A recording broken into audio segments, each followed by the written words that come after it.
Bangladesh series के लिए team India का ऐलान जब से हुआ है तब से इन खिलाड़ियों के करियर पर बहुत बड़ी तलवार लटक रही है।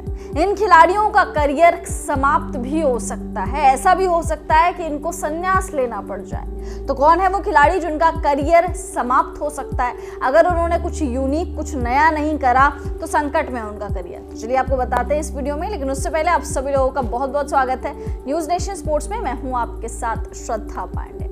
देखिए, बांग्लादेश के खिलाफ टीम इंडिया को टेस्ट मैचेस की सीरीज खेलनी है। 19 तारीख से इसका आगाज हो जाएगा। उससे पहले 12 तारीख को टीम इंडिया चेन्नई पहुंच जाएगी, जहां पर उनका ट्रेनिंग कैंप लगाया जाएगा, जहां पर टीम इंडिया प्रैक्टिस करती हुई नजर आएगी। रोहित शर्मा, विराट कोहली, श्रेयस अय्यर को नहीं जगह मिली है खैर, बट रोहित शर्मा, विराट कोहली, ऋषभ पंत को जगह मिली है स्क्वाड में पहले टेस्ट के लिए। जसप्रीत बुमराह का नाम थोड़ा सा सरप्राइजिंग, शॉकिंग था, लेकिन जसप्रीत बुमराह को भी जगह मिली है। लग रहा था कि जसप्रीत बुमराह को शायद आराम करवाया जा सकता है, लेकिन बुमराह को पहले टेस्ट मैच के लिए टीम इंडिया में शामिल किया गया है, टीम इंडिया के स्क्वाड में बेसिकली शामिल किया गया है। अब बात करते हैं कि कौन से ऐसे खिलाड़ी हैं जिनका करियर समाप्त हो सकता है। सबसे पहला नाम आता है रियान पराग का। दरअसल रियान पराग को आईपीएल 2024 में एक बेहतरीन मौका मिला था और उस मौके को उन्होंने भुनाया भी। लगभग 400-500 रन उन्होंने बनाए थे। उसके बाद जिम्बाब्वे दौरे में उनका टीम इंडिया में डेब्यू हुआ T20 में। उसके बाद श्रीलंका दौरे में उनका ओडीआईज में डेब्यू हुआ टीम इंडिया में, और लग रहा था कि अब टेस्ट में भी डेब्यू हो सकता है, बट बांग्लादेश के खिलाफ उनका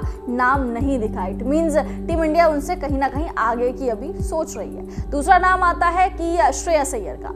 अब श्रेयस अय्यर का क्यों करियर समाप्त हो सकता है? क्योंकि श्रेयस अय्यर 2019 के बाद से आप सबको याद होगा कि नंबर 5 के लिए एक बहुत ही क्रूशियल खिलाड़ी हुआ करते थे, लेकिन जब से उनकी ये शॉर्ट बॉल की समस्या इतनी ज़्यादा उजागर हुई है कि अब पूरा बच्चा जानता है कि श्रेयस अय्यर को आउट करना है तो उनको छोटी गेंद डालो, और उन्होंने इस वीकनेस पर कोई काम भी नहीं किया। तो तब से श्रेयस अय्यर का जो पत्ता है वो कटता चला गया। ऊपर से अब सेंट्रल कॉन्ट्रैक्ट से बाहर हो गए हैं, यानी उनको उस तरीके से बैकिंग नहीं मिल रही है। तो श्रेयस अय्यर का दूसरा नाम है कि भाई शायद हो सकता है कि इनका पत्ता कट जाए आगे आने वाले टाइम में।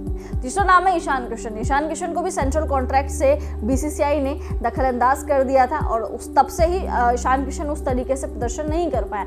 हालांकि अभी बीबीटी की बात करें, अगर बुची बाबू टूर्नामेंट की बात करें, तो उस टूर्नामेंट में ईशान किशन का बल्ला जमकर चला था।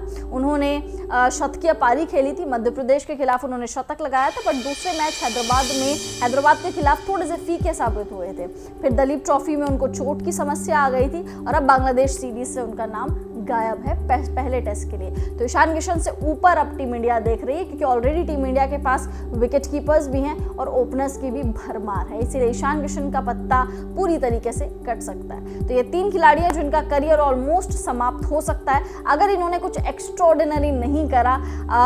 तो इनका करियर बहुत ज़्यादा डिफिकल्टी में आ सकता है, क्योंकि उस तरीके से परफॉर्म भी नहीं कर पा रहे। और इन खिलाड़ियों के ऑल्टरनेट है, यानी रियान पराग का भी ऑल्टरनेट है, साथ साथ अगर हम बात करें श्रेयस अय्यर तो उनका भी ऑल्टरनेट है, ईशान किशन का भी ऑल्टरनेट है। तो तीनों खिलाड़ियों के ऑल्टरनेट्स मौजूद हैं, सब्स्टिट्यूट मौजूद हैं, इसलिए इन तीनों खिलाड़ियों को उतनी ज़्यादा तरजीह नहीं दी जा रही है। अब आप कमेंट्स करके बताइए क्या लग रहा है कि आगे आने वाले टाइम में, फ्यूचर में, या फिर दूसरे टेस्ट मैच में बांग्लादेश के खिलाफ क्या इन तीनों में से किसी एक को भी मौका मिलेगा या फिर नहीं। न्यूज नेशन अब व्हाट्सएप पर खबरों के ताजा अपडेट के लिए न्यूज नेशन के इस क्यूआर कोड को स्कैन करें।